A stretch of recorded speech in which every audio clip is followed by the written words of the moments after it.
Mirza is warning us that they are likely to strike in a bigger way in Kupwara and Uri कि जब सियार की मौत आती है, जब गीदड़ की मौत आती है तो वो शहर की तरफ भागता है. Asim Munir Sahab has decided to be another Musharraf style commando. Don't forget, he was the DG ISI when Pakistan did Pulwama. Pakistan now seems all set to try and provoke a conflict, and a major conflict with India at that. This is the right time to fight a proper, even a limited war with Pakistan will have one certain result. Whatever be the military outcome, the Pakistani economy will be flushed down the tube of history. It's time to hit back and hit back hard.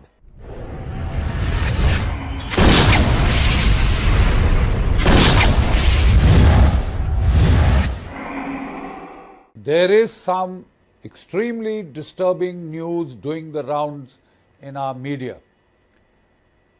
A very reliable source, fairly reliable source I would say, whose assessments have been fairly accurate, whose inputs have been fairly accurate in the past, Dr. Ajmal Ayub Mirza, die-hard activist of Pakistan-occupied Kashmir, who has been fighting to free that God-forsaken, province of the occupation of the Pakistan army, who has been trying to seek merger with India, has gone on record to say that 600 Pakistani SSG Commandos have infiltrated across the line of control part of the international border into primarily south of the Pir Panjals and in the districts of Rajouri, Poonch, Riyasi, Kathua, etc. Some of them have made their way to the Doda province in the Doda district in the rear. And there are also some reports he has mentioned of infiltration having taken place in Uri and in Kathua. Now we are all aware that in Kathua, we had 2 days back that border action team, the BAT action, in which we lost 1 brave heart and 4, including a major, were wounded. We have had a series of contacts. In the month of July itself, we have lost about 12 boys. But this is not a new phenomenon. This has been happening over the last 3 to 4 years, that we have been hearing of groups of 2 to 3, almost all foreign terrorists, very well armed, very well equipped, very well trained, and the rumors going around were that some of them were retired special service group. Ayub Mirza claims that these are special service group people serving retired mix, not very determinate as yet, but the fact is that they have about 600, he claims, have infiltrated into across the line of control, south of the Pir Panjal, some north of the Pir Panjal. They have been engaged in kinetic actions. In the month of July alone, we have lost 12 of our brave hearts. Now, when you collide with the enemy, that is when information intelligence is generated by these contacts. Most of these were one-sided ambushes taking advantage of the very dense jungle terrain, ideal for sighting ambushes. These infiltrators have taken a fairly heavy toll. Like I said, in the month of July itself, we've lost 12 brave hearts in J&K. Now, they have been using M3 American assault rifles, which the Americans had very thoughtfully left behind in Afghanistan when they withdrew in that panic and that pell-mell hurry. It was a disgrace of a withdrawal, but they gifted a lot of weapons to the Taliban, and I am given to understand that a fair amount of these weapons are what these latest round of infiltrators are armed with. They are using steel core cartridges. That means these can penetrate the body armor, the bulletproof jackets.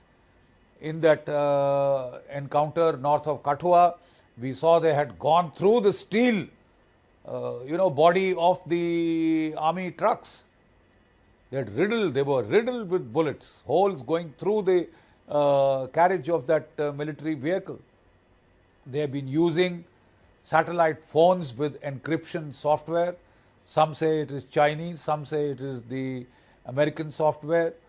They are also using alpine apps which help them to navigate through the hills and mountains and jungles, unlike the normal GPS that we have, which is not effective in those cross-country terrain, rugged terrain. The alpine apps help you to navigate your way through these. They generally use rivers and nalas for alignment. And in the monsoonal months, a lot of our fence gets swept away. The fence that we have put across the huge, broad river streams and our nalas which flow from India into Pakistan. And then they are surrounded on either side by tall sarkanda. We are given to understand that they are using tunnels to dig under the fence, and in the plain sector they have been trying to come through these underground tunnels. Mirza says that 600 of these commandos, SSG commandos, he feels have crossed over into our territory in Jammu and Kashmir. These are led by a Lieutenant Colonel Shahid Salim Janjua, presumably of the Special Services Group, who crossed over as per his inputs 15 days back and is now directing operations from within J&K. In Muzaffarabad, we have Major General Adil Rahmani. I am given to understand by what Mirza is saying that he is also from the Special Services Group. We can check that out. That would be available even on the Google. But he has got 2 SSG battalions with him as a kind of a reserve, and he is the mastermind of this latest infiltration operation by his Special Services Group. Mirza is warning us that they are likely to strike in a bigger way in Kupwara and Uri, apart from what they have been doing south of the Pir Panjal, where the terrain is ideal, where we had huge gaps which they have exploited, but to a large extent we are plugging these gaps. Over 3,000 troops, a brigade worth plus para battalions have been moved into this area, and I am very sure many more are on the way, and these gaps will be plugged. These also give us a very wonderful excuse to concentrate troops for something bigger than counter-infiltration, counter-terrorist operations. I am sure bright boys in the MO Directorate have already thought of this and will make the most of this opportunity. I think what we have to get out of, in a jiffy, snap out of a Gandhian peacetime mode that we have, I don't know for what reason, gotten into. The world is facing kinetic wars all over, shooting wars in which thousands of people have been killed. 5 lakh people have been killed in the Ukraine, or Ukrainian troops alone. About 50 to 90,000 Russians have been killed. 38,000 plus Palestinians have been killed. Thousands of 1,200 Israeli citizens were murdered in cold blood. About 400-500 of their soldiers have been killed. 250 taken hostages. There are reports of things heating up in the South China Sea with the Philippines. There are speculations that China might try to take advantage of the American preoccupation in Europe and in the Middle East to try and do, our assessment is, a blockade operation. And the right windows of such opportunity, meteorologically wise, sea condition wise, are in April, May, August. April and May are already behind us. China did do some exercise Joint Sword 1A. So quite obviously we presume B, C, D, etc. are also on the way. So under guise of these exercises, I wouldn't be surprised if China creates some kinetic action towards Taiwan, towards the Philippines, towards South China Sea. China is certainly goading, has read the Riot Act out to Pakistan to do something to save its citizens. And General Asif Munir, when he was given the choice of launching another Zarbe Azb or, Raddul Fasad kind of a grandiloquent operation in FATA, etc., in Khyber Pakhtunkhwa, KP area, he's decided on a more proactive offensive operation towards India. In the vernacular, there is a saying कि जब सियार की मौत आती है, जब गीदड़ की मौत आती है, तो वो शहर की तरफ भागता है. When a jackal is about to die, it loses its brains and it starts running towards the town, where the people will certainly kill it. I hope Pakistan does not have a death wish. Pakistan's economy is in severe doldrums. The economy is on the brink of meltdown. They are getting one dole after another from the IMF. And what seems to have emboldened Pakistan is the latest dole of $7 billion from the IMF. China has refused to reschedule loans, give any more type of dole. On the contrary, they have asked Pakistan to ensure the security of its people.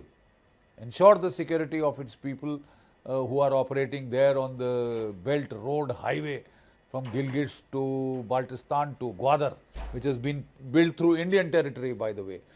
But the fact of the matter is that China has read the Riot Act out to Pakistan, and Asif Munir Sahab has decided to be another Musharraf style commando.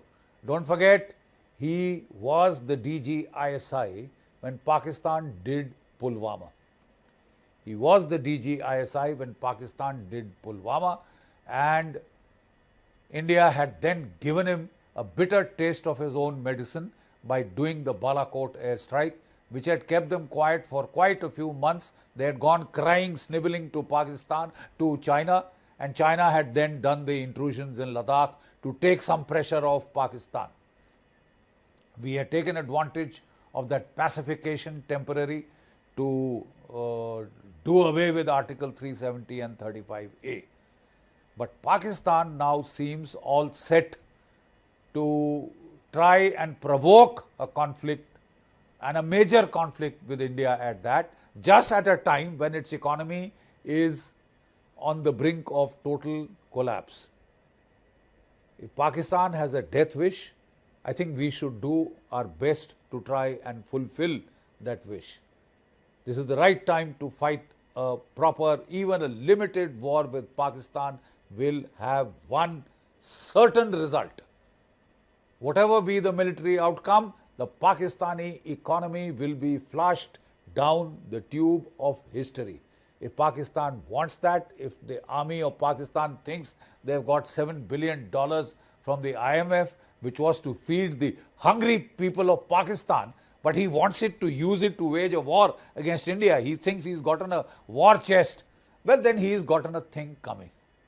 We don't need war chests from the International Monetary Fund. India is the 5th largest economy, it has become the 4th.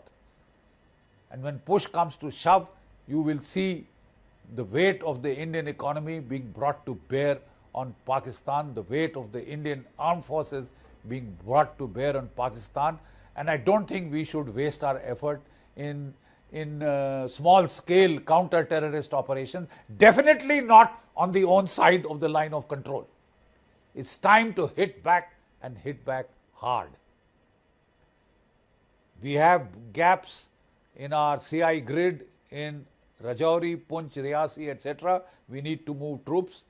I think if I were, in the army headquarters, we would move all our offensive formations there. This is the best way to deploy them in Pakistan and, fructify their wish for a fight.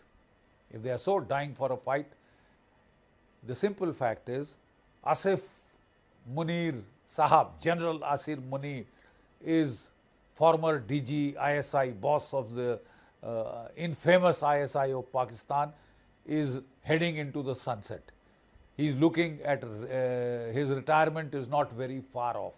And whenever army generals in Pakistan, or army chiefs especially, are heading for retirement, well, they set their post-retirement plan in action. They try and extend their service by creating a conflict. So Asif Munir Sahab wants to extend his tenure by creating a mini war, a mini conflict with India. Well, I think we should oblige him. Let him preside over the destruction of Pakistan, the destruction of Pakistan's economy. Pakistan has a death wish. I keep saying, let us fulfill that wish for Pakistan and its army.